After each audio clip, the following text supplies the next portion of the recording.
Olá, bom dia, boa tarde, boa noite. Falei bom dia, boa tarde, boa noite, porque esse conteúdo todo vai estar gravado, vai estar depois disponível nas plataformas da PP.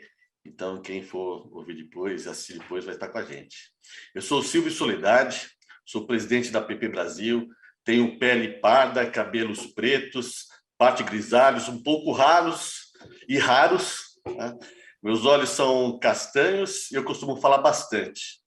Mas como tem um pouco tempo aqui, até porque a minha missão na manhã de hoje é apenas agradecer, principalmente aos diretores executivos da APP, em especial ao Núcleo de Diversidade e Inclusão que promove este encontro, aos diretores regionais das 20 APPs espalhadas pelo Brasil, aos associados, mantenedores e aos parceiros Edstream, BigBee, EditaCast e Compasso Colab. O tema diversidade e inclusão será pauta permanente em todas as iniciativas da APP. Entendemos que, por se tratar de uma associação de profissionais e ter como missão conectar pessoas, temos a obrigação de sermos uma organização plural. Precisamos discutir abertamente essas questões, promovendo um debate consistente e que nos inspire e gere reflexões, para que possamos encontrar caminhos para uma sociedade mais justa e inclusiva. Como tenho dito, não é hora de a gente ficar apontando os dedos, mas de chamar todos ao diálogo. A construção é conjunta. Precisamos de todas as cabeças e todas as mãos disponíveis. A convocação é geral, mas precisamos começar, de verdade, olhando principalmente para os nossos negócios da porteira para dentro. É por isso que a APP promoverá encontros como esse. Esse é apenas o primeiro, e a gente sabe que... E a gente até estava discutindo aqui nos bastidores que na hora de montar o line-up, a gente ia fazer um evento de 3 semanas. E tanta gente boa, tanta gente que está fazendo um trabalho consistente, engajado, e que vale a pena a gente discutir e estudar. Neste evento, teremos 3 painéis na manhã de hoje, com esse objetivo de inspirar e promover reflexões. O primeiro, com a Jean Góes, da Universidade Federal da Bahia, com o tema O que inventamos sobre o futuro. A segunda provocação vem com o Igor Reis, da Warner Bros., com o tema Criatividade como Essência. No terceiro bloco, com o tema Teremos Racismo no Futuro, o professor Dr. Juarez Xavier fecha a manhã de reflexões. Cada speaker será acompanhado com um painel com convidados mediados pela Diretoria de Diversidade e Inclusão. No final da manhã, eu volto com vocês para ratificar nosso apoio e adesão ao Fórum LGBTQI+, oficializando a APP como associação parceira do Fórum. Agora eu vou passar a bola para a nossa diretora Marta Gustiardi, que dará sequência a esse primeiro painel. E obrigado mais uma vez pela presença de todos. Divulgue, participe ativamente através dos chats e tenham todos uma manhã produtiva e de muito aprendizado. Muito obrigado.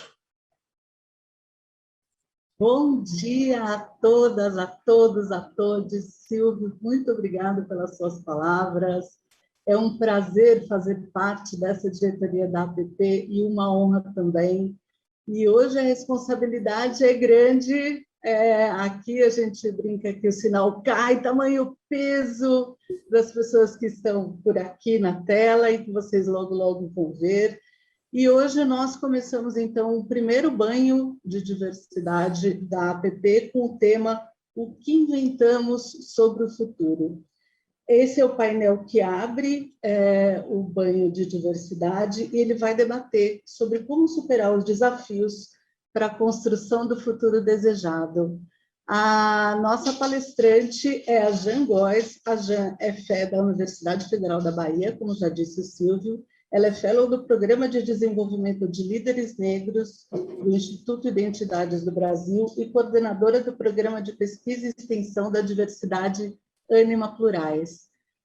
Jean, é um prazer ter você conosco. Boa palestra. Agora a bola está com você. Muito obrigada. Muito obrigada, Marta. Muito obrigada a todos e a todas. bem-vindos, né, a esse painel, uma responsabilidade muito grande estar aqui. E gostaria de agradecer a Lina, que fez o contato lá atrás, por uma conexão que aconteceu. Eu acredito muito nos encontros, e eis que esse foi o primeiro encontro, né, que aconteceu aqui. Bem, gente, é um tempo do futuro também, né? O tempo que foi dado para que a gente pudesse falar com vocês. É um tempo onde a gente precisa valorizar os minutos e os segundos, porque a gente tem muita coisa para viver. Então, para poder falar de afrofuturismo, eu fiz uma apresentação, mas não vou conseguir passar aqui para vocês, mas depois, na possibilidade, se a Marta e o Silvio puder compartilhar, né, as reflexões que estão lá, ficarei grata, tá? Para aqueles interessados, obviamente, que contactar a associação.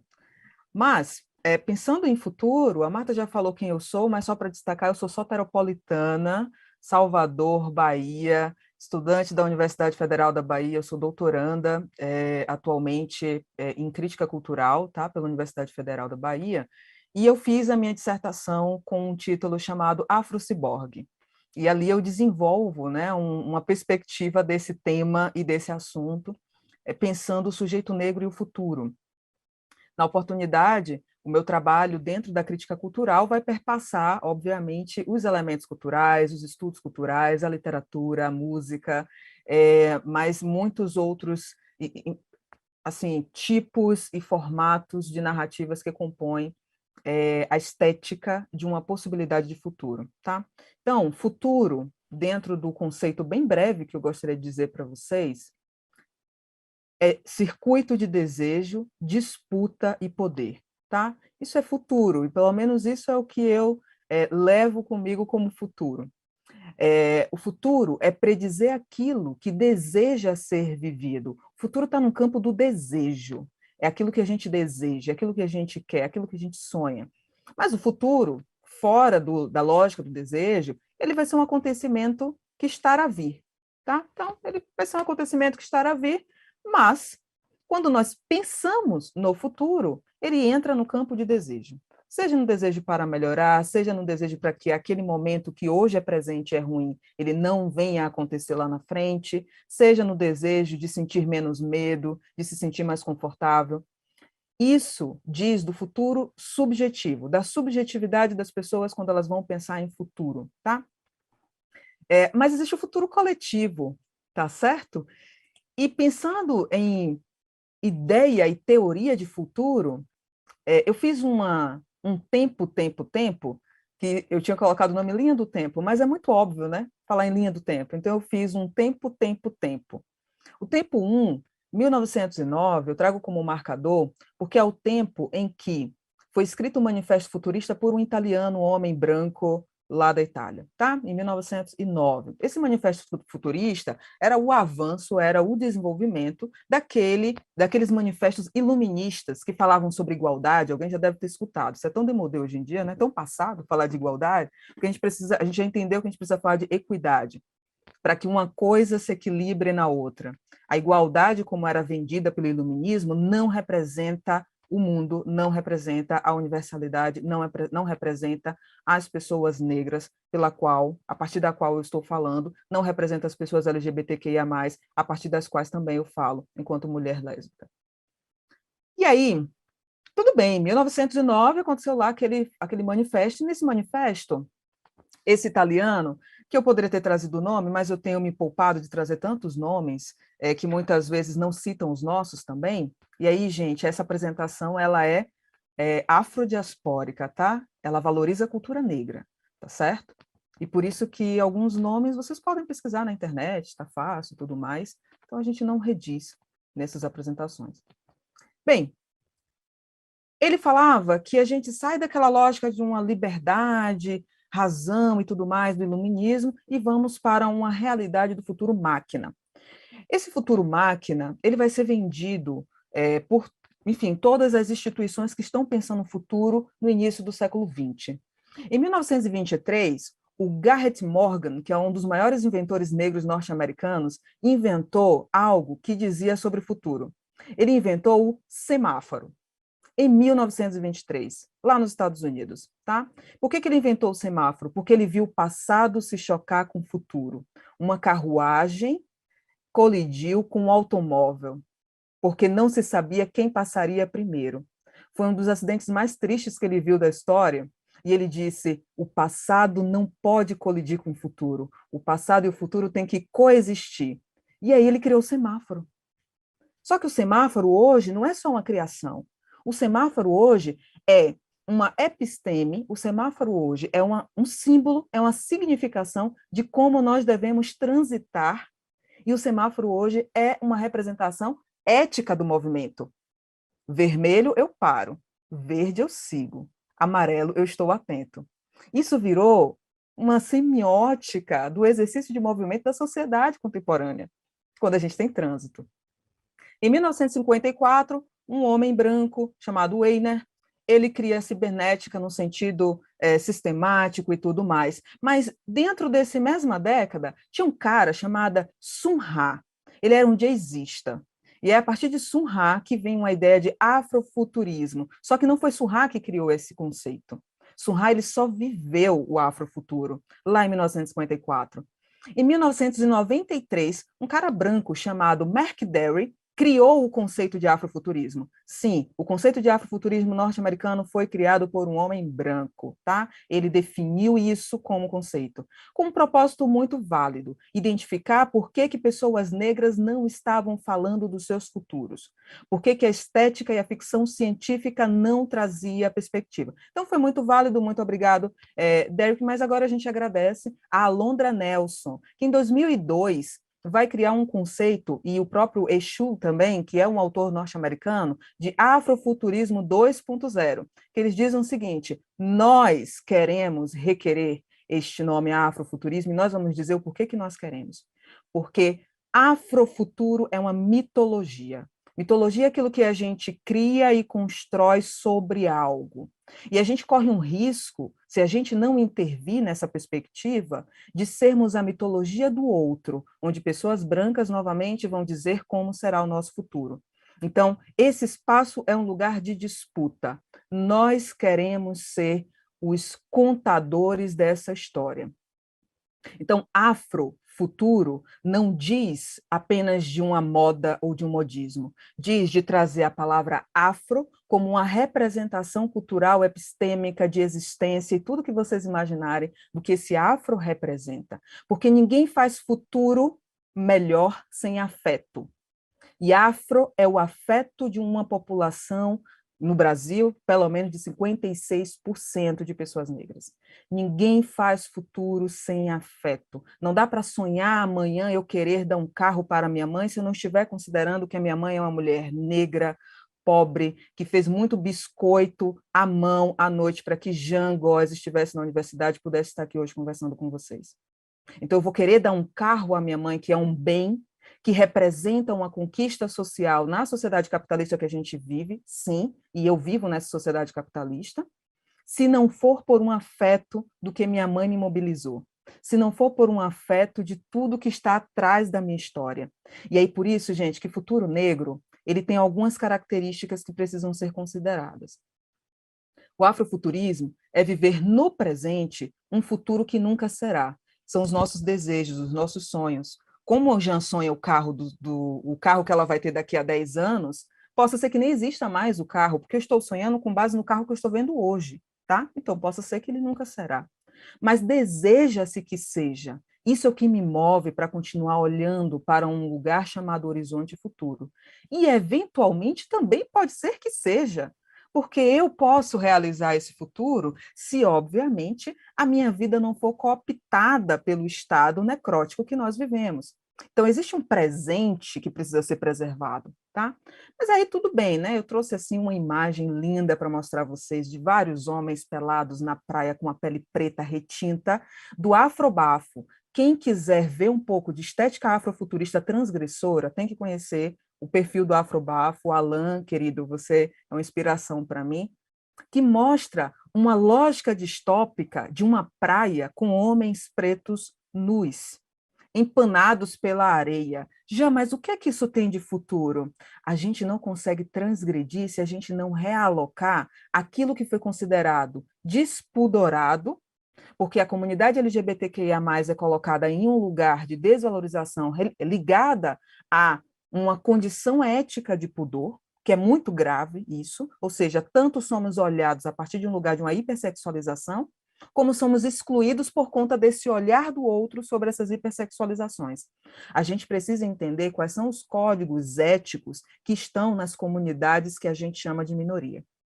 Qual é o código ético que está dentro de uma favela? O código ético da favela. Não é o código ético do Estado, tá? É o da favela, porque é ali que surgem as criações. É ali que surge o desprender das histórias. É ali que surge a tentativa onde futuro é o amanhã. Se a gente vai acordar vivo ou não. Futuro não é daqui a 10 anos. A nossa realidade de comunidade preta é diferente. Futuro é o amanhã, tá? E claro, é um amanhã, com outro amanhã, com outro amanhã, e a gente vai construindo o futuro com peças muito menores do que uma ideia do exponencial que está bombando agora, quando a gente fala de tecnologia e tudo mais, que eu também gosto, tá, gente? Mas são outros 500 aí para a gente poder pensar. Quando a gente vai para o exponencial, a gente às vezes desconsidera o afro que está lá atrás. Mas a gente sabe que não vai existir economia exponencial sem personalização. Então, aí fica aí um ponto para poder ser pensado em outro momento. E aí tem um detalhe. O corpo negro é um corpo de globalidade transatlântica. O corpo negro, por si só, ele é global, dentro de uma rota transatlântica que é definida por Gilroy, um grande autor norte-americano diaspórico, tá? Trata-se de um corpo que tem conexões por rotas que ultrapassam o Atlântico e atravessou os oceanos. E aí fica a dica do livro Terceira Diáspora, da Goli Guerreiro, que é uma antropóloga de Salvador, onde ela vai mostrando que a Jan aqui começa a se balançar por conta do samba ou por conta de uma dança que acontece lá no Caribe, porque o meu corpo, ele traz códigos de um passado. Então, o nosso corpo ele é altamente tecnológico. Por que ele é tecnológico? Não é porque a gente é robô, não é porque nós somos robôs, é porque nós conseguimos ter, dentro da nossa estética, em cima da nossa pele, referências e memórias que nem a gente sabe localizar facilmente. E a gente precisa se conectar com essa memória para poder entender. E o nome disso, gente, se chama ancestralidade. E aí quem vai falar disso é Eduardo Oliveira. Não se faz futuro negro sem pensar na ancestralidade, tá? Não se faz futuro negro sem pensar em resíduo e rastro, que é o conceito do Edouard Glissant, que é um intelectual caribenho que vai falar sobre como que nós construímos a nossa história dentro dessa afrodiáspora. Ou seja, não há um futuro que está à frente, isolado do passado ou desconectado do presente.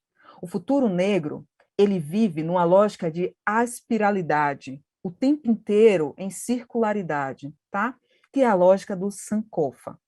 E aí, isso aqui são termos e expressões para a gente ressignificar esse futuro. Nós precisamos, sem margem de dúvidas, enxergar o futuro quando ele está se desenhando nas peças estéticas.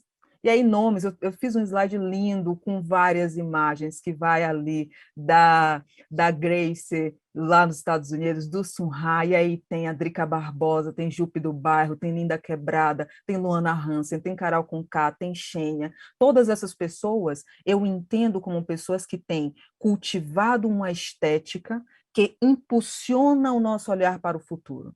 São presentes? São presentes. Mas o futuro, se ele se constrói no presente, ele se constrói na presença. Essas pessoas, elas precisam estar presentes, tá? Então, bem, para finalizar a minha fala, a gente não pode esquecer que o futuro negro, ele é transpassado pelo passado, pelo presente e pelo futuro. Dentro da estrutura ocidental, passado é isso, presente é isso e futuro é isso. Dentro da estrutura negra, da cultura negra, dentro do que o movimento negro tem nos ensinado a viver enquanto resistência, o nosso tempo é isso, tá? O tempo inteiro ele está voltando ao passado para não esquecer do futuro e vivendo um presente de resistência. Infelizmente, o nosso presente hoje é um presente de sobrevivência. porque ainda temos a cada 23 minutos um jovem negro sendo assassinado no Brasil, tá? Isso é muito importante, que a gente não pode esquecer. Mas, Jean, então não é possível pensar futuro? Nós estamos pensando, a Jean está aqui, o Sérgio vai aparecer daqui a pouco, né? Daqui a pouco nós vamos ter outras pessoas nessa mesa falando, a Lina está aí, nós estamos pensando futuro. E eu tenho certeza, ou pelo menos o sentimento, que para minha filha que vai vir ainda, né, que eu ainda não tenho, eu vou guardar um futuro, eu estou imaginando uma narrativa de futuro muito bonita para ela. Uma narrativa em que as crianças elas ainda são capazes de construir os nossos futuros, os futuros que estão para vir, com base no que a Jean está falando, com base em que tantas pessoas negras estão falando, estão contribuindo. Então, assim, eu acho que eu consegui trazer os principais pontos, qualquer dúvida, interesse em conhecer. Minha rede social, né, é Jean Góes mesmo. Então, eu estou lá no LinkedIn, estou no Instagram. Tem um podcast no Afrobafo sobre a minha dissertação especificamente chamada Afrociborgue. Fica o convite para quem quiser conhecer. E no mais, a discussão é longa, mas eu acredito que alguns principais termos e tópicos aí foram colocados. A estética visual, ela é a que mais dá para a gente o sentimento de avanço desse futuro. Mas a gente tem que pensar futuro negro na inteligência artificial, tá? Isso é emergencial, assim, é urgente, é político a gente pensar futuro negro na inteligência artificial. A gente precisa pensar futuro negro nas automações, a gente precisa pensar futuro negro para além das perspectivas estéticas, porque essas já estão pensando desde a década de 50. Desde a década de 50, nós temos artistas brasileiros, artistas norte-americanos falando de futuro. Se a gente não prestou atenção, aí somos nós, né? Não eles. Eles fizeram a parte deles. Então, fica aqui a dica e a sensibilidade para que a gente avance e pesquise também um pouquinho mais sobre esses temas. Marta, muito obrigada. Desejo um bom painel para todo mundo e fico à disposição. Jean, meu Deus, ok, vamos lá, vamos voltar a raciocinar para ter palavras para agradecer pela sua apresentação. Foi incrível, eu fiz tanta anotação que eu vou dizer, olha, está aqui, eu não sei nem por onde começar, né? Mas foi realmente incrível. Eu achei bastante impressionante, né? Essa colocação que você faz sobre as diferentes estruturas de passado, presente e futuro, principalmente. Tem aqui uma lembrança do Bento Andreato, que faz parte da nossa diretoria de diversidade, só não está hoje aqui nos painéis. Ele lembra de Paulinho da Viola falando: quando lembro do futuro, não esqueço do passado. Né? Eu acho que tem a ver com essa circularidade, que é a representação dessa circularidade que você falou em uma poesia. Muito obrigada. Vamos continuar agora com o nosso evento. Jean, você sabe, você é desde já convidada para o podcast da APP, por favor. Aliás, todos aqui já são. Essa conversa continua, gente, em outros momentos na APP. Fiquem tranquilos. Por quê? Porque nós temos agora 1 hora para conversar com 3 pessoas incríveis que eu vou apresentar em ordem alfabética, certo? Para continuar essa conversa sobre o futuro desejado. E a primeira pessoa que eu gostaria de apresentar aqui para compor o nosso painel é a Lala. Lala, eu treinei tanto o nome daquele outro jeito que eu falei para você, mas tudo bem, vou tentar, tá? Lala Denzelin. A Lala, ela é palestrante TEDx, ela é uma futurista, ela é considerada uma das 100 mulheres do mundo que estão criando a nova sociedade economia, desculpem. Ela é futurista desde 95, criou o movimento Crie Futuros em 2008 e em 2012 publicou um livro, O Desejável Mundo Novo. Ela é considerada uma das 3 principais futuristas da América Latina.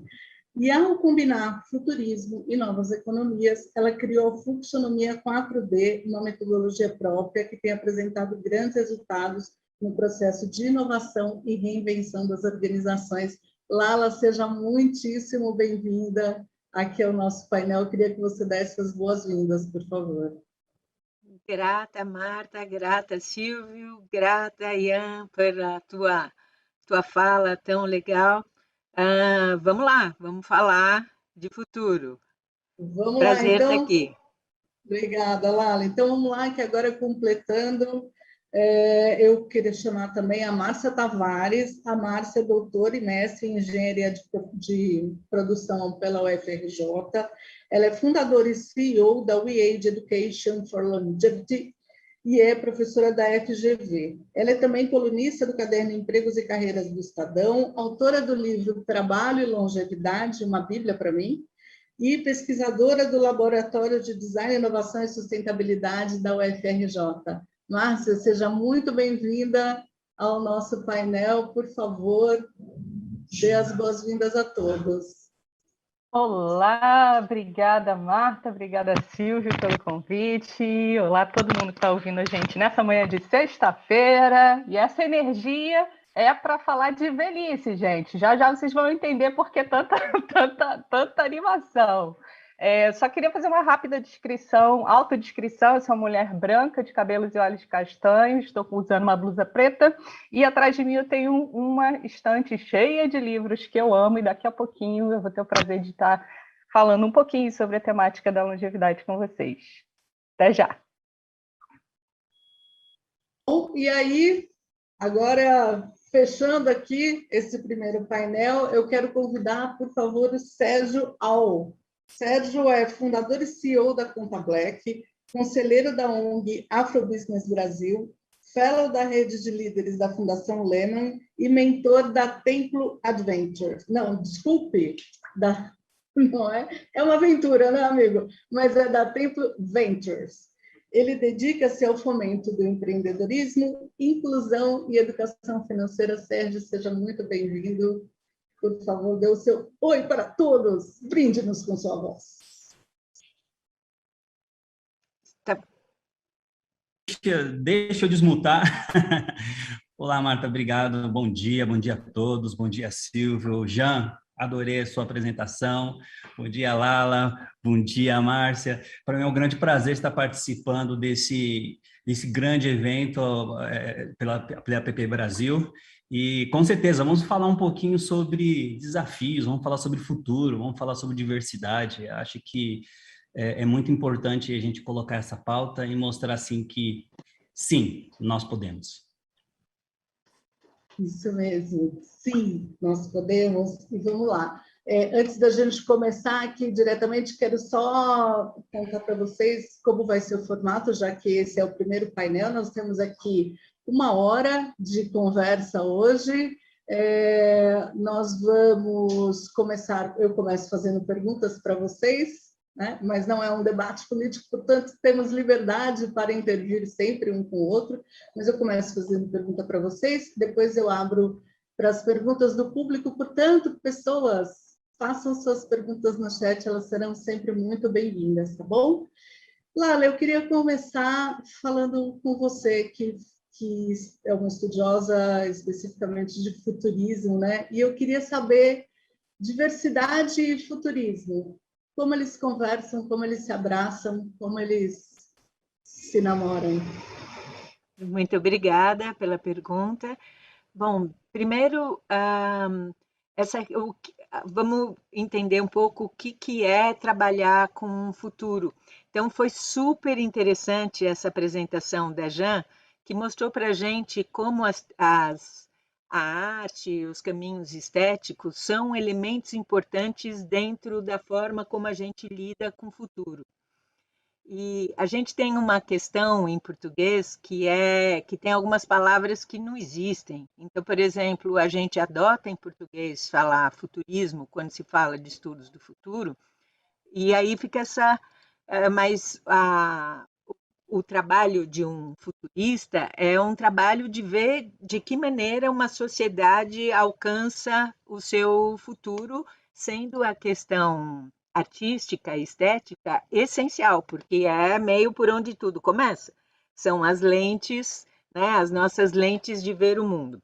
Então, acho que eu queria voltar um pouquinho e situar um pouco a gente no que está, onde nós estamos neste momento da história. A gente está vivendo a maior transição da história da humanidade, isso não é uma maneira de dizer, isso é realmente, o Covid é uma consequência dessa transição, não uma causa, e essa transição é uma transição no sentido de que cada indivíduo, cada parte do planeta tem que passar por uma próxima etapa evolutiva, e o que eu estou falando não é uma viagem poética, tá? É uma, assim, não é, pode parecer bonitinho o que eu vou falar, mas não é uma coisa assim bonitinha. É uma questão de compreensão do todo, que é basicamente isso que a gente faz quando trabalha com o futuro. Se tem que compreender o contexto amplo. Qual é o contexto amplo? O contexto amplo é que nós somos, ao mesmo tempo, indivíduos únicos, singulares, não existe ninguém igual a cada um de nós, e tudo tem uma singularidade que é importantíssima, porque é a base de criatividade, etc. E, ao mesmo tempo, nós somos partes de um corpo conjunto. E nós não fomos educados nem preparados com nenhum dos nossos sentidos, nenhum dos repertórios, nada, a se perceber como um organismo. E a vida, ela evolui sempre no sentido de uma organização para formas mais complexas. Então, antigamente, né, teve um momento do planeta que só o que existia eram organismos unicelulares, muito primitivos. Num momento de muito desafio, eles tiveram que se juntar para se organizar como organismos mais complexos, porque estavam juntos, e sendo mais complexos, mais capazes de dar conta com dificuldades. Então, a nossa célula, por exemplo, ela é um conjunto de organismos. O que antes era mitocôndria, era um micro-organismo e tal. Nós estamos exatamente nessa. E se a gente pensar, célula se organiza em tecido, que se organiza em órgão, que se organiza em organismo, o nosso desafio agora é que a gente precisa desenvolver a capacidade de ser indivíduo singular e único e, ao mesmo tempo, saber que a gente é parte de um organismo interdependente. Aí, para que essa interdependência seja possível, a gente tem fases. Então, num momento, por exemplo, imaginando que somos um organismo e, portanto, dentro de um organismo, as células todas estão conectadas e estão trocando informação e estão trocando o que seria o equivalente a bens ou recursos, né, que são nutrientes e informação, etc. Agora, você imagina um corpo que uma célula diz para outra, eu não sinapso com você, porque você é de outra cor, de outro partido, de outra preferência afetiva ou do que for. É sem chance um organismo assim. Mas, para que a gente consiga estar como organismo, tem uma etapa anterior que é uma etapa reativa, que é a que nós estamos vivendo, aonde as células que não tão visíveis ainda, elas têm que dizer, ei, olha aqui, sinapse comigo. Então, numa visão de médio prazo, a questão da diversidade, ela deixa de fazer sentido, porque é assim, nós somos humanidade. E se eu sou humanidade de uma cor X ou Y, ou de uma preferência tal, isso não é mais a questão. No momento, a gente tem que revelar isso com muita potência, porque está muito invisível, muito injusto. Então, a primeira etapa é uma etapa reativa para tornar visível e desenvolver na sociedade a capacidade de empatia, de alteridade, de se sentir um todo, de não perceber o diferente como um oposto. Uhum. E aí, à medida que a gente evolui, aí a questão da diversidade vai deixando de estar tão relacionada à forma, por exemplo, e vai virando uma diversidade cultural, de comportamento, etc. Então, tem nesse caminho de evolução de consciência individual e social, nós estamos num momento muito importante de reagir à invisibilidade, mas lá para frente a dinâmica vai ser diferente. Lala, eu acompanho você há um tempo, né? Eu vejo os seus vídeos e o que você fala em relação a essa questão da linha do tempo e tudo. E eu trabalho com cultura organizacional e eu entendo quando você fala, né, de a diversidade não ser no futuro uma questão, né? Porque falamos de humanidade. Mas hoje a realidade das empresas é que a diversidade ela ainda é muitas empresas veem um peso, né, para trabalhar com a questão da diversidade. E eu acompanho algumas empresas que fazem ali ações pontuais e já querem rapidamente mostrar para o mercado o que está acontecendo e como ela é uma empresa à frente do seu tempo. E você acha que hoje a gente vive essa pressa de futuro? Assim, a gente perdeu um pouco o tempo da construção? Ou está perdendo esse tempo? Acho que sim, acho que é muito interessante a tua reflexão. E a primeira coisa que a gente precisa entender de diversidade é que não é possível vida e evolução sem. Então, isso é o Darwin. Das diferenças vem a evolução. Aí a gente vai neutralizar a diferença, pelo amor de Deus. Então, toda empresa precisa compreender que a diversidade não é uma cerejinha que você põe ali. Se você não tem diversidade, você não evolui. Você não é capaz de perceber. Você é uma organização que está fadada a morrer, porque você não vai ser adaptável. Você vê, eu estou usando metáforas biológicas, porque de fato é isso. A gente está vivendo um desafio evolutivo e uma organização é também um organismo. Então, isso não pode ser palavra. E não pode ser uma coisinha assim, você põe ali uma coisa para fazer bonito, uma intenção. Você precisa ter processos. E aí, às vezes, você vê coisas que não são reais. Você põe... Porque você não tem diversidade de modos de pensar, diversidade de modos de trabalhar, diversidade de pontos de vista, e diversidade processual. Então, a coisa não funciona. Agora, o interessante desse momento que a gente vive é que tudo está muito revelado. Todo mundo tem mecanismos de leitura que mostram se as coisas são verdadeiras ou não. Resumindo, uma empresa que de fato não trabalha com diversidade, ela não tem longevidade. Ela não terá longevidade porque ela não será capaz de deixar quem está lá dentro feliz, para começo de conversa, e criativo. E se as pessoas não estão criativas, elas não são capazes de recriar o momento. E também ela não vai ter valor, porque o valor de um profissional, de uma empresa, não está no que você faz, está no como você faz. E este como hoje em dia não passa mais desapercebido. De boas intenções o inferno está cheio, ele tem que ser processual mesmo, verdadeiramente, porque senão não rola. E a diversidade, gente, é isso. Sem, né, Darwin, sem diferenças não há evolução. Então vamos celebrar. Por exemplo, eu tenho pavor da palavra tolerar. Como tolerar? Eu acho intolerável a palavra tolerância. Não tem que tolerar a diferença, tem que celebrar a diferença. E o nosso desafio maior que eu vejo nessa transição é justamente a polaridade. É quando a gente percebe o outro como um oposto e não como um complemento. E a diferença como um problema e não como uma vantagem. Como, nossa, que legal, é diferente.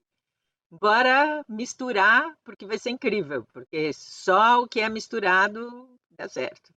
Que maravilhoso, né? Celebrar a diferença, eu concordo, gênero, número e grau e todas as maneiras possíveis. Eu queria chamar para essa conversa o Sérgio Al.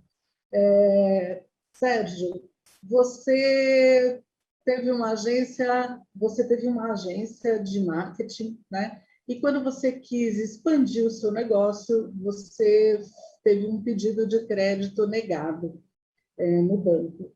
Eu também, de novo, né? Lógico, conversamos bastante, eu conheci sua história, você disse que você tinha o score, você tinha a documentação toda em dia, e ainda assim você teve esse crédito negado.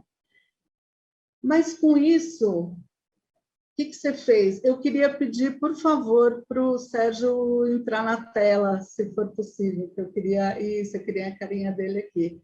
Com isso, o que você fez, Sérgio? Você subverteu a lógica, né? E você entrou no sistema e falou, tá bom, vocês não me dão dinheiro, eu vou ser o meu próprio dinheiro, né?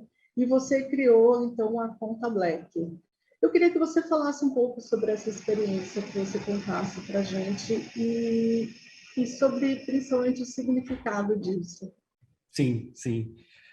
Sabe, Marta, eu dou graças a Deus que eu tive uma mãe e um pai que me prepararam para o mundo. Eu nasci num bairro totalmente periférico de São Paulo, onde eu poderia ser uma vítima, mais um dado das estatísticas, né? E uma coisa que minha mãe falava quando eu era pequena, a primeira coisa que ela falava, Sérgio, você pode ser o que você quiser na sua vida, eu vou te apoiar. Então, ela nunca limitou os meus sonhos. Outra coisa que ela falava, Sérgio, você tem que se preparar para o mercado, você tem que estar bem trajado, você tem que estudar, você tem que... acima de tudo, o seu nome tem que estar ilibado, porque um dia você vai precisar dele. Eu sempre levei isso como regra. E quando eu comecei a empreender, principalmente no mercado de comunicação, que era o meu sonho, eu segui a cartilha, né? Empreendi, comecei só eu, e desse só eu aumentou para 5, de 5 para 10, para 15, para mais de 30 pessoas. Eu vi uma agência de comunicação funcionando a todo vapor, né? E eu seguindo ainda a cartilha, né?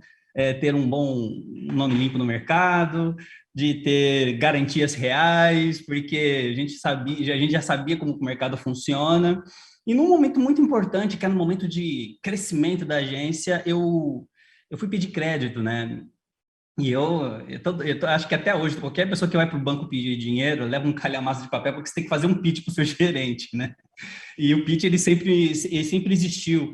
E no momento que eu cheguei, eu expliquei um momento que era um momento mais tecnológico, preciso melhorar a produtividade da minha empresa, preciso entregar produtos com qualidade, aqui eu preciso comprar esses produtos, e eu preciso de X mil reais para isso acontecer. E aí ele me falou não. E aí eu questionei, algum problema interno? Ele falou, não, estou vendo aqui na tela, Sérgio, eu acho que não, acho que em 30 dias a gente pode conversar. Mas por que 30 dias? Eu preciso agora. Lembra cada vez que você me ligou e você, Sérgio, me ajuda a atingir essa meta? Eu falava assim para ele, olha, quando precisar de você, não vira as costas para mim, não, conta comigo. E aí foi no momento que eu apontei o dedo para ele assim, você lembra quando eu te fiz aquela pergunta? Você precisa de mim, um dia eu vou precisar de você? Agora eu tô precisando, né? E aí eu acho que o questionamento ele foi muito mais a fundo, né? A questão era muito mais social, era mais racial, né? E ele não confiava em mim. Ou seja, para um empresário negro que empreendendo no mercado de comunicação, que na época era difícil encontrar os meus iguais nesse segmento, no mercado onde 100% dos meus clientes eram brancos, no mercado onde eu tinha que manter uma aparência perante uma sociedade que é racista, né? O sistema racista, né? No nosso país. Eu chegar no meu maior parceiro, que eu achava que meu maior parceiro, eu fiquei muito decepcionado, né? E eu fui... Às vezes eu sou muito, não sou agressivo, né? Eu penso, eu aprendi uma coisa com os meus pais, eu sou rápido no ouvir e vagaroso no falar. Então ele falou, eu fui questionando, e aí no final eu apontei para ele, eu vou abrir um banco por causa disso. E meu sócio estava comigo, meu sócio deu muita risada, né? Eu falei, Sérgio, você sabe o que significa abrir um banco? Eu falei, não sei, vou jogar para o universo. E um dia, quem sabe, surgir uma oportunidade, eu vou mostrar para eles como que se relaciona com as pessoas, como ouve as pessoas, como ajuda as pessoas e, principalmente, como inclui as pessoas no sistema. E eu aprendi tudo isso foi graças ao mercado de comunicação, porque o mercado de comunicação ele me deu uma visão de mundo, me deu uma visão local e também me permitiu que eu tivesse um olhar mais empático sobre as classes, né? um cara preto, dono de uma agência, com 30 funcionários, que toda vez era questionado, assim, você mesmo é dono da agência? Às vezes você tinha que engolir seco, assim, não, eu sou dono da agência, eu tenho 30 funcionários, movimento alguns milhões, tenho esse cliente, precisa de mais referência? Então, a gente tem que impor o nosso posicionamento de uma forma muito política, claro, mas aquilo ali me impeliu a fazer um estudo, né, de entender onde está o meu público, qual é a dor do meu público, onde que ele está, né? E aí foi quando eu me provoquei a todas as madrugadas estudar o nível de desbancarização do nosso país, entender que, por mais que sejamos a grande maioria dessa população, nesse país intercontinental que se chama Brasil, existe uma disparidade muito grande de pessoas pretas, pessoas desbancarizadas, pessoas periféricas, que sequer têm um relacionamento íntimo com uma instituição financeira, que movimentam bilhões. Só para você ter uma ideia, as periferias, ultimamente o mercado, o segmento periférico, ele movimentou 119 bilhões, né? Onde está esse dinheiro? Está passando por fora. Eu falei assim, poxa, eu acho que é possível a gente construir um futuro com um sistema mais inclusivo, um sistema que leva a educação financeira como a bandeira principal e que represente uma grande massa, né? E a Conta Black, ela nasceu com esse objetivo, né? Ainda temos alguns desafios para o futuro, mas ainda eu vejo a gente nos próximos 10 anos fazendo aí um IPO, ser o primeiro banco preto no país, atendendo essa grande maioria e mostrar, sim, nós podemos. Isso, sim, nós podemos. E é interessante, né, você falar sobre isso. Eu peguei aqui alguns dados para a gente conversar, e aí 54% da sociedade brasileira é composta por pessoas que se declaram pretas ou pardas. E quando uma pessoa que está à frente de uma agência que movimenta milhões é questionada se é ela mesma, né, a responsável pela agência, e depois tem essa questão de crédito negado, enfim, essa história que você contou. Eu fico pensando no significado do não para essa parcela tão potente da população, né? Uma parcela tão que movimenta a economia de uma maneira que fica um subolhar, se é que eu posso dizer assim. O que é o não, Sérgio? Existe aquele ditado, né, que geralmente os empreendedores falam assim, vai lá, um não você já tem, qualquer coisa tem que pleitear o sim. Então, eu acho que o não é o marido do sim, né? Então, acho que toda a minha juventude, eu sempre ouvia sempre os nãos. Existe aquele não subliminar, sabe? Eu entendo a dor de muitos empreendedores quando eles querem empreender e, às vezes, o não começa dentro de casa, né? Ah, não, vai estudar, vai... E você não tem aquele apoio. Então, uma coisa que a minha mãe falava, e isso se replicou naquele filme A Procura da Felicidade, em que ele fala para o filho dele para ele não deixar que ninguém fale não, que ele não seria capaz de realizar o que ele quiser na vida. E minha mãe, desde os meus 6 anos, ela falava assim, não, Sérgio, você vai conseguir sim. Ó, você precisa estudar. Então, ela me dava os caminhos, ela entendia que a minha jornada era longa. Então, pelos meus irmãos, eu brincava de empresário na cama da minha mãe, eles falavam assim, lá, viajando na maionese, quer dizer, um não subliminar, né? Ah, eu quero montar uma empresa, eu quero ser um grande empresário. Vá, Sérgio, você fica viajando na maionese. É um não subliminar. E aí, quando eu entro no mercado empreendedor, e meu primeiro negócio foi uma startup de jogos. E eu comecei numa época que o Brasil era líder em pirataria de jogos eletrônicos, né? E eu falei assim, não, eu quero quebrar, mostrar que o mercado Brasil é consumidor, né? Tanto que nós viramos uma grande referência no final da década de 90, começo dos anos 2000, vendi a empresa, tive relacionamento com os principais publishers e mostrei para eles, olha, aquele não que vocês falavam que o nosso negócio não ia dar certo, deu certo e hoje temos mais de 50 mil consumidores ávidos por jogos. Então, o não, ele sempre me perseguiu. No momento que eu fui falar de Conta Black, depois de ter passado toda a dor, eu apresentei o projeto para um potencial investidor. Um investidor branco, né? Então, fazer o quê, né? E aí eu cheguei para ele e falei assim, olha os números, olha o tamanho do público, olha as possibilidades inúmeras. Ele falou assim, esse projeto não para em pé? E aí eu comecei a entender, não, beleza, eu vou fazer. Então, todos os nãos, eles fizeram parte da minha vida. Então, o não dentro do mercado empreendedor, principalmente da comunidade preta, ele sempre existiu. E isso há mais de 300 anos, sei lá, mais de 135 anos. E eu sempre falo assim, que o não, ele é um motivo de provocar, é um motivo de provocação. Por que o não? Por que não? Por que o sim? Por que eu não posso conquistar o sim?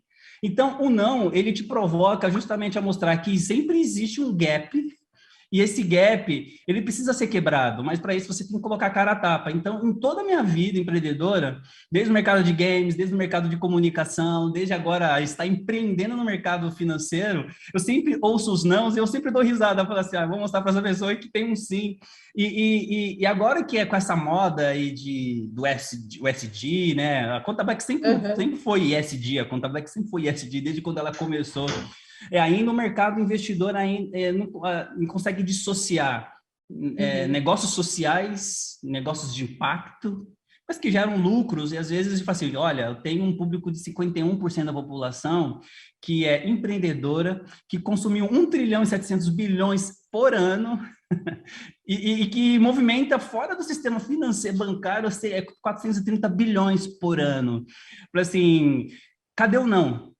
Por que não captar o sim para fazer isso acontecer? E esse é o nosso maior desafio como Conta Black. E para mim o não é mais um motivo para você continuar lutando e mostrar que é possível. E na história empreendedora, empresas como Apple, Microsoft e até Alibaba vieram do não, né? E por que a gente não pode transformar esse grande ecossistema? E nós já estamos fazendo isso acontecer. Bom, eu queria aqui, só antes de chamar a Márcia e fazer esse link com o sim e com o não, eu queria dizer aqui de algumas pessoas que estão comentando no nosso chat. Gente, está bombando! Temos tantos parabéns, tantas palminhas, que isso aqui está uma loucura. A Maria Tereza Arbulo diz, sempre Lala, tirando pouco equilíbrio que pensamos ter. Exatamente. Essa é uma missão de vida, né, Lá? O Bento Andreato, de novo, diz, meu cartão da Conta Black está na carteira. Você tem um correntista entre nós. A Rochelle fala sobre a importância da família na determinação que nós devemos ter. A gente precisa acreditar em nós mesmos. E eu queria dizer que eu acho que todos nós aqui, né, e nós que nos dispomos a trabalhar com uma questão tão ampla como a diversidade, né, tão pouco metódica, que eu acho que o nosso trabalho é principalmente transformar os nãos que todos nós ouvimos o tempo inteiro em sims, né? E aí, para falar de nãos que ouvimos tantas vezes, eu gostaria de chamar para essa conversa a Márcia Tavares, porque a Márcia trabalha bastante com o público ao qual eu pertenço. Eu sou uma 50 a mais, eu não fiz minha audiodescrição, mas eu sou uma mulher de pele branca, de olhos castanhos, e meu cabelo é meio pintado castanho claro, mas o topo da minha cabeça já é castanho escuro e grisalho, porque eu sou uma mulher de 55 anos. Márcia, eu queria, primeiro, muito bem-vinda a esta conversa, vamos lá agora todos juntos. Eu queria falar com você sobre a idade do preconceito.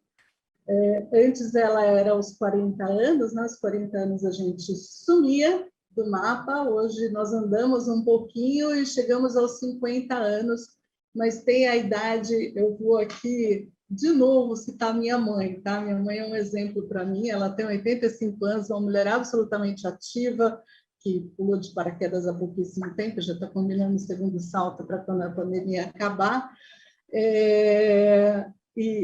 Desculpa, mãe, vai fazer 86 agora.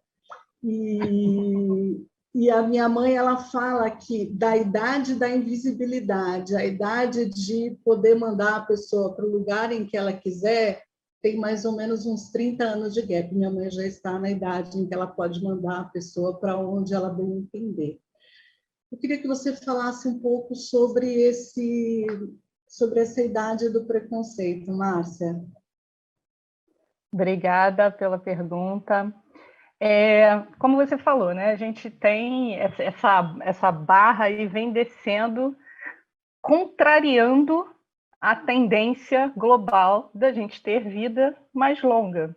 Então, se a gente olha quando a gente pensava, fez 60 anos, virou idoso, logo o preconceito contra a pessoa idosa, contra a pessoa velha, que velho é uma palavra que a gente usa sem nenhum juízo de valor no sentido pejorativo, e a gente começa a ver que, na verdade, 60 é uma ilusão, porque, por exemplo, no ecossistema de inovação, do empreendedorismo inovador, das startups, 40 anos, as pessoas já olham meio torto, assim. No entanto, tem várias pesquisas, inclusive do MIT, mostrando que as startups mais bem-sucedidas têm no quadro de empreendedores pessoas com média etária de 42 a 45 anos. No universo da publicidade, da propaganda, acho que não é diferente, né? A gente tem aquela ilusão de que o criativo nunca vai envelhecer, porque se ele envelhecer, ele vai deixar de ser criativo. Seja o cara da redação, seja o cara de atendimento, seja o cara do diretor de arte, seja quem for.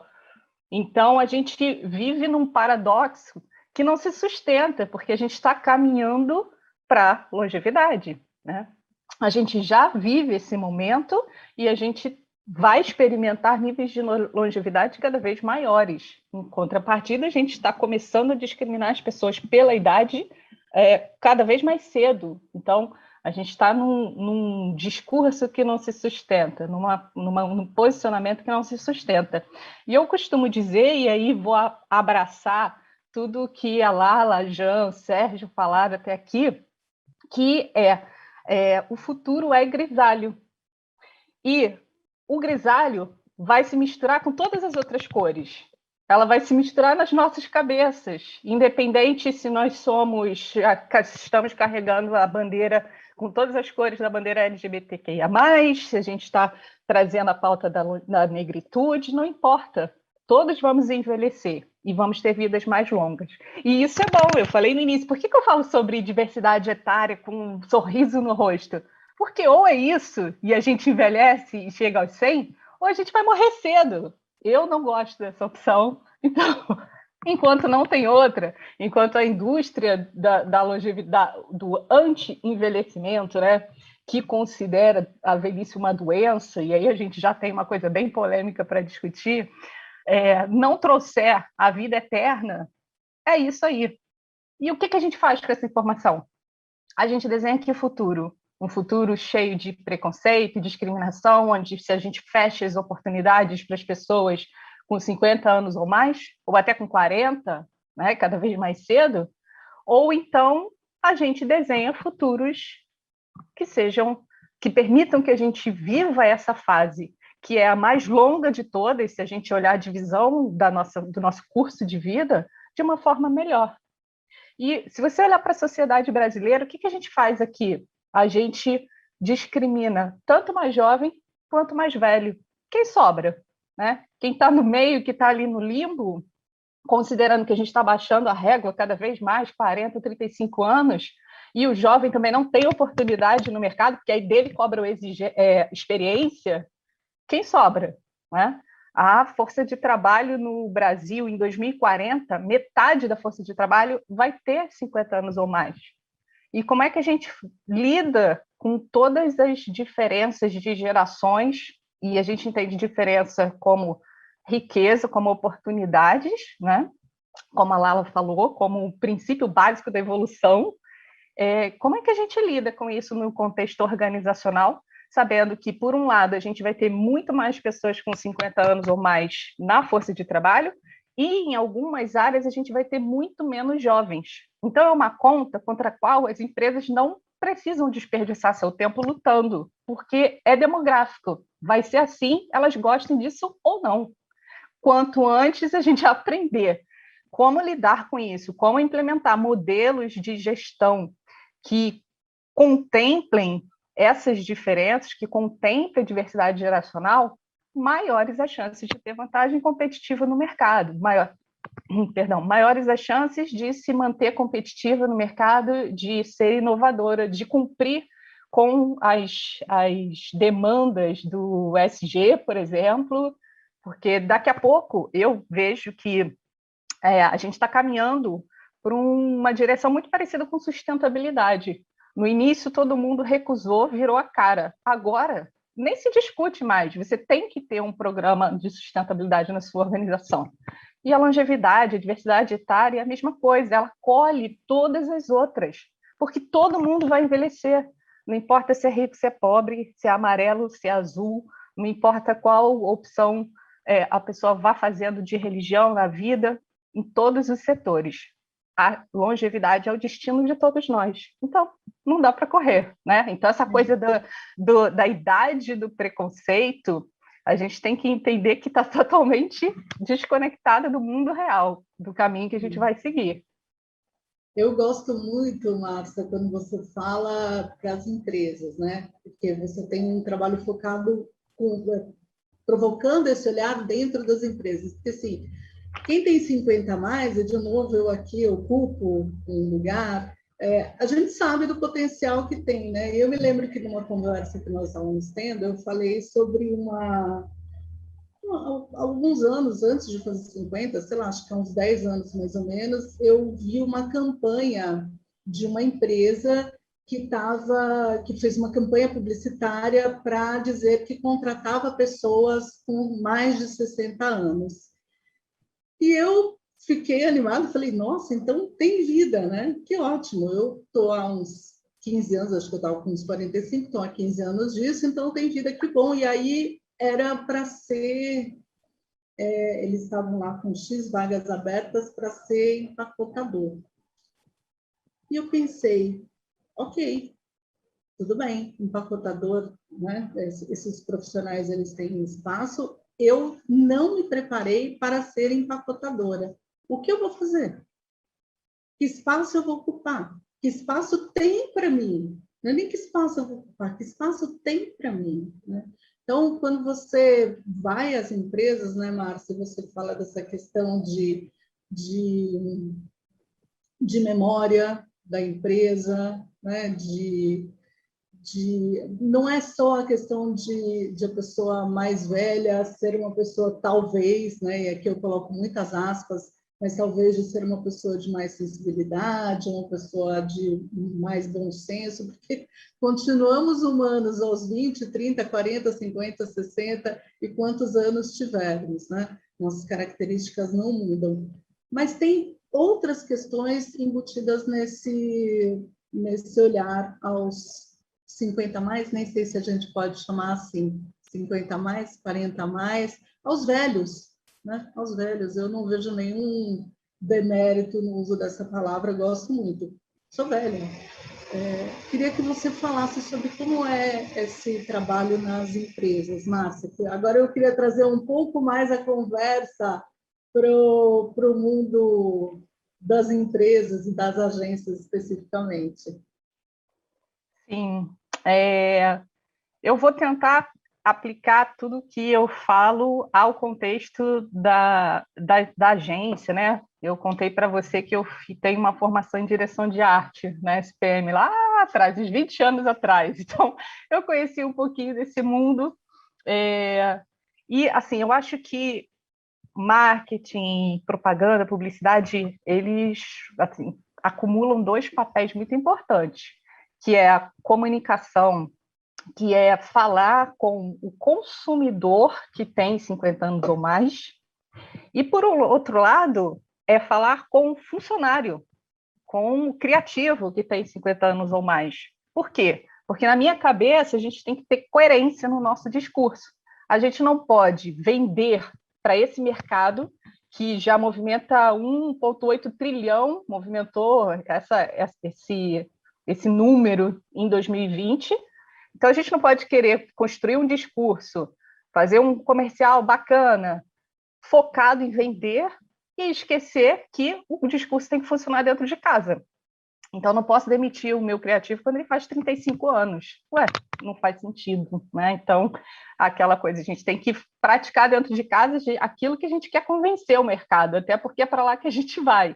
Então, eu acho que tem o papel da mídia em geral é extremamente importante, primeiro, pela forma como ela representa a pessoa idosa, e aí a gente tem um desafio que é não infantilizar, mas também não transformar a pessoa idosa em uma super-heroína, porque quem está ali no meio é a massa, né? Então, na verdade, a gente não pode colocar a pessoa idosa como frágil, porque nem 100% dos idosos vão se encontrar nessas condições, e aí eu não vou nem falar de idosos, né? 50 a mais, na verdade, cada vez mais envelhecendo, sim, mas em melhores condições de vida, apesar da gente não estar livres de doenças crônicas, apesar da gente ter várias realidades sobre o que é envelhecer no Brasil, em função de todas as outras questões que já são discutidas nas pautas de diversidade, né? Mas a gente também não pode colocar a pessoa idosa como a imbatível, a imparável, porque nem todos vão envelhecer nessa condição. É importante sempre lembrar que quanto mais a gente vive, mais tempo a gente tem para acumular diferenças. E ok, essas diferenças são incríveis, desde que a gente entenda essas diferenças como incríveis e comece a lidar com elas dessa forma, construindo organizações mais inclusivas para os 50 a mais, mas sem também esquecer, quer dizer, sem deixar de lembrar que é preciso olhar para quem é jovem hoje com a perspectiva da longevidade. Então, não é só implementar um programa de contratação de funcionários de 50 anos ou mais, sem preparar a empresa, porque ele não vai performar bem, depois você vai demitir 3 meses depois.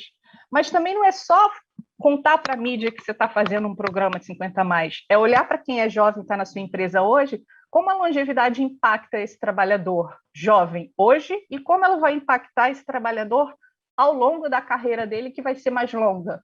Sua empresa está preparada, por exemplo, com tecnologias para evitar que os que são jovens hoje, ao longo do tempo, desenvolvam as mesmas doenças osteomusculares que outras gerações desenvolveram enquanto não existia tecnologia e a carreira não era tão longa? Então, é toda uma mudança de mentalidade. Eu costumo dizer que a gente precisa mudar o nosso mindset para um mindset age-ready, que é um mindset de prontidão, de se preparar para envelhecer, de estar preparado para a idade, e aí para todas as idades. Então, a gente tem... Vou dar um exemplo só rápido para ilustrar. Quando eu falo para as organizações, olha, você já está pensando nessa temática da questão geracional? Ah, não contrato pessoas, não tem colaboradores aqui com 50 anos ou mais, não preciso pensar nessas coisas, não tem tempo, estou focado em outra coisa e tal. Aí eu, tá bom. Você sabe que você não tem os 50 a mais, mas você tem os filhos deles, né? E quando esses 50 a mais, que podem ser 70, né? Desenvolverem uma doença crônica não transmissível, por exemplo, como câncer. Meu pai teve câncer no pâncreas, então eu falo, meu lugar de fala é de quem passou por isso. E eu morava na Baixada Fluminense, eu não tinha estrutura, mas enfim, essa é uma outra história. E como é que hoje... Na época que aconteceu isso, foi em 2007, eu era uma das poucas na organização que eu trabalhava que estava vivendo essa situação. Hoje, toda hora você descobre que alguém foi diagnosticado com câncer ou que tem demência, né? A gente tem estatísticas que mostram quanto isso vai se proliferar. Entenderam, né? Não saiu. Pois travou. E aí, como é que você vai fazer, então, quando boa parte dos seus funcionários jovens tiver que cuidar dos pais que estão com demência ou câncer em casa e não tem condições de pagar cuidadores para ficar 24 horas lá, não tem LPIs estruturadas, dignas para deixar os pais e cuidar deles? Como é que você vai manter esse seu trabalhador jovem, criativo, evitar que ele falte, que ele acabe sensibilizando toda a equipe, todo o time, e as pessoas tenham um desempenho mais baixo? Você já pensou nisso? Aí a pessoa, cara, Márcia, realmente eu não tinha pensado. Então, assim, para fechar a questão da diversidade geracional, da longevidade não fala só com quem tem 50 anos ou mais, fala com todo mundo, de todas as pautas da diversidade e de todas as gerações. E é por isso que o papel das organizações, inclusive a mídia, eu acho extremamente importante, porque é ela que vai ajudar a inserir essa realidade, né? Essa dose de vida real, mas também de um futuro que pode ser melhor, muito melhor se a gente desenhar ele assim. A gente tem aqui alguns comentários que eu estava vendo no chat. A Lilian Toledo, beijo, Lilian, minha super parceira, fala que esse equilíbrio é fundamental, que 50 a mais não são nem crianças nem super-heróis, são pessoas produtivas, né? Ponto. E a Eliane Kreisler fala que é a preparação para a longevidade que atinge a todos, a educação para a longevidade, que as empresas precisam ter programas com esse olhar. Lala, eu sei que você abriu o seu microfone, vamos lá, meu amor. É muito interessante, porque eu estava pensando aqui, eu sempre fico tentando ver de longe e grande, né? Então, acho que o que existe em comum é que a questão é o preconceito sobre o que for. Porque, por exemplo, eu estava ouvindo a história do Sérgio e pensando, meu Deus, o número de nãos que eu ouvi foi tudo não também. Por outras razões, não por uma cor de pele, mas, por exemplo, você ser uma mulher bonita também é um pouco um sinônimo de que você é puta e burra. Foi durante muito tempo e acho que ainda é. Então, você tem que mostrar resultado 500 vezes mais. O fato de não ter diploma, por exemplo, eu não tenho diploma, porque nada do que eu queria fazer e fiz ao longo da vida existia formalizado, então eu criei aquilo porque não existia. E aí tu diz, mas isso aí já foi feito? E você diz, não, vamos fazer. E aí diz assim, não, então não. Então tu diz assim, não, isso não é possível. E eu estou ouvindo isso não é possível há 40 anos, só que o bom de ter 63 é que você já sabe que aquilo que parecia impossível há 30, há 20 se materializou, dos 20 a 10. Então agora eu ouço não e morro de pena de quem diz, eu lembro do Abu Janra, da frase que a gente estava falando aqui, né? A vida é sua, estraga como quiser. Então, a questão é a seguinte, uma empresa que não tem ninguém 50 a mais, coitada, o que precisaria? Por exemplo, se você vai no banco, o banco não deveria dar crédito para uma empresa que não tem pessoas 50 a mais, porque significa que ela não tem conhecimento embarcado, resiliência, experiência, etc. Então, a gente chega numa questão, acho que em geral aqui, que é o seguinte, as nossas métricas, seja a métrica para saber como é que eu conduzo minha vida, seja a métrica para ver para quem que eu dou um empréstimo, seja a métrica, elas são completamente equivocadas e insuficientes, absolutamente insuficientes. Porque se a gente conseguisse ter como métrica uma coisa 360 graus, e aí eu estou falando para a gente como indivíduo e como organização, você tem que ter uma métrica, a primeira das métricas é qual é a tua visão de futuro, em prol de que você está trabalhando e que mundo e futuro você constrói para si e para o outro. Essa é a primeira coisa. Então, isso em qualquer lugar deveria ser a primeira coisa a ver, o eixo norteador. Depois, a gente precisaria ser capaz de observar as coisas, compreender e avaliar do ponto de vista cultural, de que conhecimento, que causa, que propósito, que linguagem, do ponto de vista ambiental, que estrutura, que relação com a natureza, com a sustentabilidade, do ponto de vista social, que idoneidade, que relações, que contribuição para o coletivo, do ponto de vista financeiro, não só de moeda, mas de tempo. Se a gente tem essas métricas, aí é outra coisa. Então, eu peguei aqui o livro, que chama Desejável Mundo Novo, e estava vendo se tinha alguma coisa que tivesse a ver aqui com a nossa conversa. E achei, por exemplo, uma coisa engraçada que tem aqui, que são os créditos de diversidade. Não tem crédito de carbono? Pois deveria ter crédito de diversidade. Qualquer coisa que vai contra a diversidade, que leva a uma homogeneização, uma padronização, uma visão preconceituosa, você quer fazer? Faça. e pague créditos de diversidade.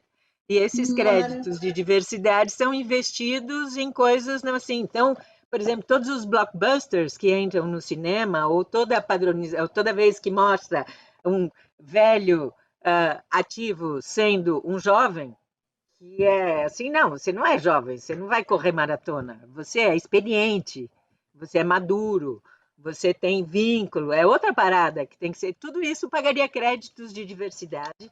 E quem sabe seu banco, Sérgio, pode emitir, fazer disso um produto. Já imaginou um produto financeiro de créditos de diversidade? Anotado. Bom, gente, não temos tempo para mais nada, não é mesmo? Chegamos aqui ao fim da nossa conversa. Essa conversa, aliás, ela vai ter que continuar em outros canais da APP. Então, isso já está certo, já está estabelecido, não temos mais problema com isso. Eu queria pedir a vocês agora que dessem a sua última palavra, que vocês dissessem também, afinal, estamos falando de futuro, quais são os projetos que vocês têm agora, que vocês estão desenvolvendo agora, e desde já agradecer a todos por essa conversa sensacional. Sérgio, por favor, começamos por você, com o seu adeus, amigo. Em primeiro lugar, agradecer, né, a oportunidade. Eu acho que são temas importantes que precisam fazer parte de todas as pautas. Eu falo que a Conta Black, ela já nasceu diversa, né? Preta, mas bem diversa mesmo, né? Nosso time hoje contém indígenas, pessoas que pertencem à comunidade LGBTQIA+, ou seja, estou adorando a cada dia que passa. E a gente está dando aula para muita gente, para muita instituição aí que fala que é difícil encontrar pessoas como nós, preparadas para um mercado tão frio como o mercado financeiro. Mas também eu acho que, sendo um ponto de complemento para o que a Márcia colocou e a própria Lala, eu sou um cara que daqui a 4 anos faz 50. Então, eu estou mostrando para o mercado que é possível, sim.